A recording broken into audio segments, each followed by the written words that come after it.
Didn't I tell y'all this was gonna happen? Now the WWE is finding out that they are no exception. Just like all these other companies, they are finding out that all big money isn't good money. And it's going to hurt the product in the long run.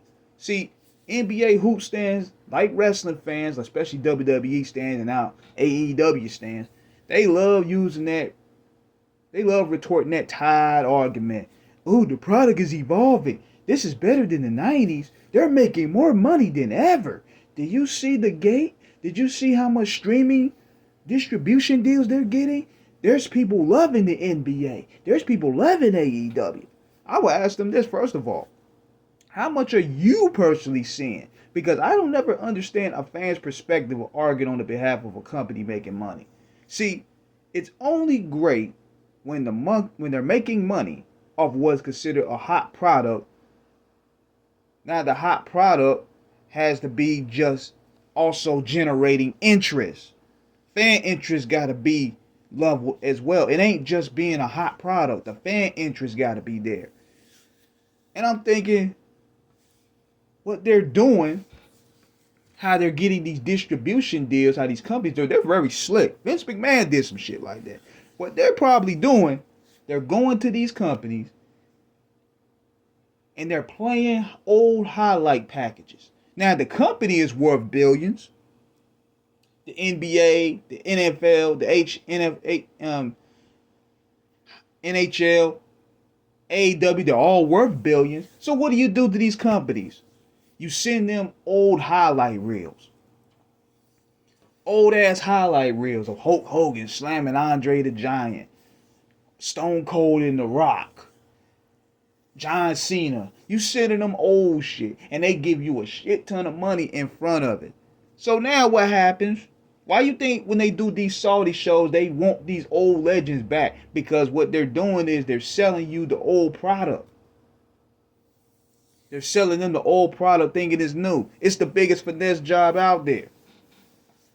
So, going back to the WWE, I'm thinking with this Raw deal, Triple H probably done already peaked. And now, he is going to go through what Vince McMahon had to go through. Of the learning tree of guiding the ship. This is the challenge right here. Because now, big mistake. You're making SmackDown 3 hours. They made it 3 hours so they could collect on that advertiser money. That big mistake. Big mistake in making the Royal Rumble at Saudi Arabia next year. Big mistake at trying to make all these big events 2 nights long. See what they're doing, they're stretching the product thinking they're going to generate more money, but you're spreading the roster too thin. Then you're booking in, like I said, at Saudi Arabia, all the negative press they've been getting, the treatment of women and how many superstars aren't open to doing this because of humanity rights and stuff. Then you made a bigger mistake in bringing Hulk Hogan bitch ass back in the fold, knowing that he has a racist, bigoted background. See, I get it. I get bringing Hulk Hogan back in terms of him being a lifer, because let's be honest, without him and Vince McMahon, they wouldn't get these opportunities. Without Hulk Hogan and Vince McMahon, we wouldn't be watching this deal. I mean, we just being honest. But considering the climate now, we don't need him. Throw that extra bag and get Stone Cold Steve Austin out in the fold. We don't need Hulk Hogan with his 80 shtick. You know, move on from that. But all of these moves are dictated by TKO. TKO, these corporate snobs that rub elbows with the UFC, that rub elbow with all these other companies. They don't care about storylines. They don't care about wrestlers. They don't care about how this is going to stretch the roster.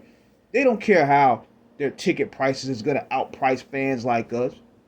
They only looking at streaming numbers, advertisers, and attendance. And unfortunately, SmackDown last night was exposed. And there is no way they could do 3 hours a week without Randy Orton, without Roman Reigns, without Cody Rhodes, without having their major players up there. Because I heard Raw want Cody, they want Roman Reigns, they want all their A-listers. They're going to turn SmackDown into another Thunder. Eric Bischoff even argued that with the AOL when they said they wanted to stretch the show to Thunder because it was a hot product. Nitro was kicking ass in the numbers, pay-per-views and attendance. and they want to do another show. And Eric told him, man, this is going to put wear and tear on the roster and the writing, and it exposed it because these companies don't see oversaturation of a hot product would kill it. And another issue I'm having too is what's up with the black talent, man? The guys and the girls of the WWE on the main roster, that is, they are either jobbing, they're chilling backstage, or they're just doing nothing, or they're lower mid card. The New Day segue was one of the hottest storylines out there, man. Through 1 million.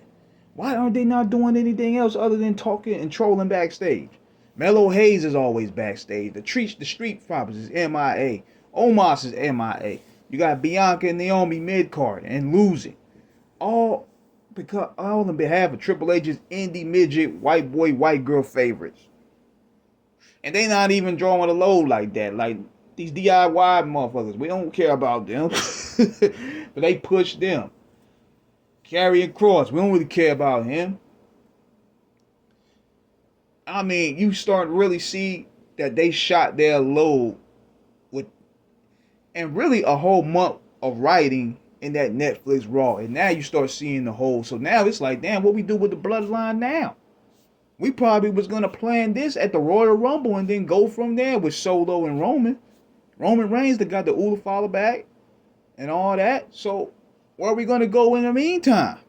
We done shot our load. The Rock ain't showing up.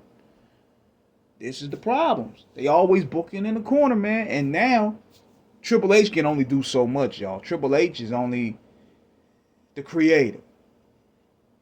He don't have no pull when it comes to making these stories at the end like that. Like he gotta, when it comes to stretching time length on these shows, he don't have no control of that. That's key TKO. He has a boss.